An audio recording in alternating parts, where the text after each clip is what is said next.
Antarctica का एक समृद्ध और आकर्षक इतिहास है, जिसमें अन्वेषण और वैज्ञानिक खोज प्राथमिक विषय हैं। यहाँ एक संक्षिप्त अवलोकन दिया गया है। प्रारंभिक अन्वेषण। अंटार्कटिका को पहली बार देखे जाने की पुष्टि 1820 में फैबियन गॉटलीब वॉन बेलिंग्सहॉसन और मिखाइल लाजारेव के नेतृत्व में रूसी अभियान को की जाती है।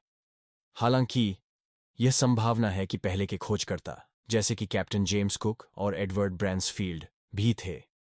महाद्वीप के कुछ हिस्सों को देखा। पहली लैंडिंग। अंटार्कटिका पर पहली प्रलेखित लैंडिंग 1821 में अमेरिकी सीलर जॉन डेविस द्वारा की गई थी। हालांकि पहली पुष्टि की गई लैंडिंग 1841 में जेम्स क्लार्क रॉस के नेतृत्व में एक ब्रिटिश अभियान द्वारा की गई थी। दक्षिणी ध्रुव पर दौड़। अंटार्कटिक इतिहास में सबसे प्रसिद्ध घटनाओं में से एक दक्षिणी ध्रुव की दौड़ है। नॉर्वेजियन खोजकर्ता रोनाल्ड अमुंडसेन और उनकी टीम 14 दिसंबर 1911 को रॉबर्ट फाल्कन स्कॉट के नेतृत्व वाले ब्रिटिश अभियान को हराते हुए ध्रुव पर पहुंची, जो 1 महीने बाद पहुंचे और वापसी यात्रा पर दुखद रूप से नष्ट हो गए। वैज्ञानिक अन्वेषण। दक्षिणी ध्रुव की दौड़ के बाद वैज्ञानिक अन्वेषण फोकस बन गया। अर्नेस्ट शेकलटन के इंपीरियल ट्रांस अंटार्कटिक अभियान 1914-1917 का लक्ष्य महाद्वीप को पार करना था, लेकिन विफलता में समाप्त हुआ। हालांकि चालक दल का अस्तित्व और शेकलटन का नेतृत्व प्रसिद्ध हो गया। संधि और अंतर्राष्ट्रीय सहयोग। अंटार्कटिक संधि पर 1959 में 12 देशों द्वारा हस्ताक्षर किए गए।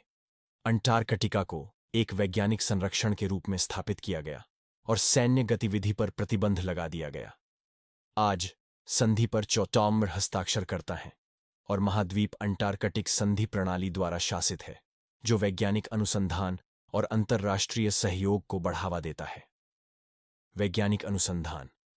अंटार्कटिका वैज्ञानिक अनुसंधान का केंद्र रहा है, विशेष रूप से जलवायु परिवर्तन, भूविज्ञान और के क्षेत्र में जीव विज्ञान। महाद्वीप का अनोखा वातावरण पृथ्वी के इतिहास और जलवायु परिवर्तन के प्रभावों के बारे में मूल्यवान अंतर्दृष्टि प्रदान करता है। पर्यावरणीय चिंताएं। अपने अलगाव के बावजूद अंटार्कटिका पर्यावरणीय चुनौतियों से अछूता नहीं है।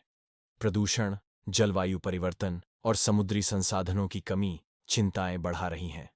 महाद्वीप के नाजुक पारिस्थितिकी तंत्र की रक्षा के प्रयास जारी हैं। पर्यटन। हाल के वर्षों में अंटार्कटिका में पर्यटन में वृद्धि हुई है। पर्यटक महाद्वीप के अद्वितीय परिदृश्य और वन्य जीवन का अनुभव करने के लिए उत्सुक हैं। हालांकि पर्यावरण पर पर्यटन के प्रभाव के बारे में चिंताओं ने जिम्मेदार पर्यटन के लिए नियमों और दिशा निर्देशों को जन्म दिया है। कुल मिलाकर अंटार्कटिका का इतिहास मानवीय जिज्ञासा, लचीलेपन और इस अद्वितीय और नाजुक पर्यावरण को संरक्षित करने में अंतर्राष्ट्रीय